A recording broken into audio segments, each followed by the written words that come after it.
महान कवि संत सूरदास का जन्म मुगल काल में हुआ था। यह वर्ष 1478 था जब उनका जन्म हुआ था और जन्म स्थान ऐसी ही था जो इंद्रप्रस्थ के पास स्थित है। सूरदास का जन्म अत्यंत गरीब ब्राह्मण परिवार में हुआ था। सूरदास के 3 बड़े भाई थे और उनके परिवार की स्थितियों के चलते अक्सर उन्हें नजरअंदाज किया जाता था।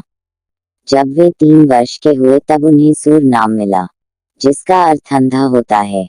सूरदास ज्यादातर भूखे पेट घूमते रहते थे क्योंकि उनका परिवार उन्हें खाना खिलाना जरूरी नहीं समझता था। इतना ही नहीं, उत्सव के मौके पर भी उनके माता पिता उन पर ध्यान नहीं देते हैं और अपने अन्य पुत्रों के लिए नए कपड़े लाते हैं। ये बातें वाकई उनकी भावनाओं को ठेस पहुंचाती हैं। उनके परिवार के समान ही बाहरी दुनिया भी उनके प्रति दयालु नहीं थी।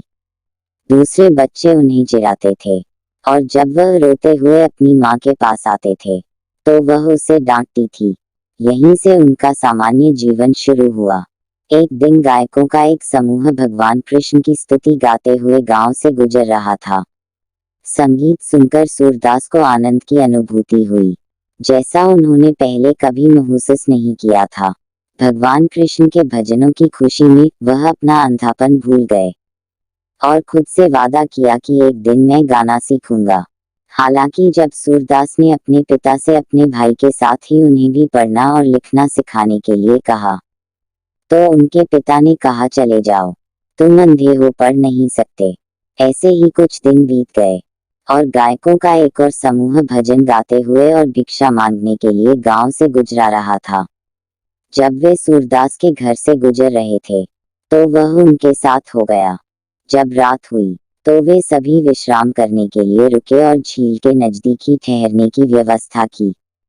उनमें से एक गायक सूरदास के पास आया और उससे पूछा कि वह उनका पीछा क्यों कर रहा है। उत्साहित होकर सूरदास ने उत्तर दिया, मैं गाना सीखना चाहता हूँ। गायकों के समूह ने उन्हें खाना खिलाया और सो गए। वे उसे बताए बिना ही सुबह सुबह निकल गए क्योंकि वे अपने साथ अंधे व्यक्ति का बोझ नहीं चाहते थे। अपने घर से बहुत दूर होने के कारण सूरदास को नहीं पता था कि कहाँ जाना है, इसलिए वह पास के एक पेड़ के नीचे बैठ गए और भगवान का भजन गाने लगे। सूर की आवाज बहुत अच्छी थी और उसके पास जो कुछ भी होता वे उसी के साथ गाना शुरू कर देता। मार्ग से गुजरने वाले लोगों ने उन्हें कुछ खाने को दिया, जिस पर वह जिंदा रहे। मथुरा और वृंदावन के बीच में एक मार्ग पड़ता था और वह वहीं बैठकर गीत गाते थे।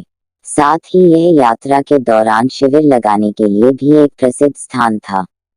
सूरदास वहां से गुजरने वाले लोगों से बात करते थे और इसके जरिए उन्होंने बाहरी दुनिया के बारे में काफी कुछ सीखा।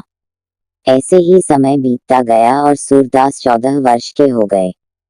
इस समय तक वह एक गहरी छठी इंद्रिय विकसित कर चुके थे और चीजों की भविष्यवाणी करने में भी सक्षम थे। यह देखकर लोग हैरत में पड़ जाते थे।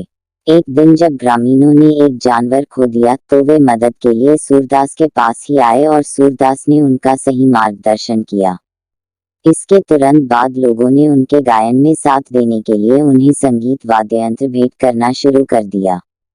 कुछ लोग तो उनके शिष्य भी बन गए। इस तरह एक जन्म से अंधा बालक एक गायक और साधु बन जाता है जिसे हर कोई प्यार और सम्मान देता था। यह थी सूरदास की कहानी।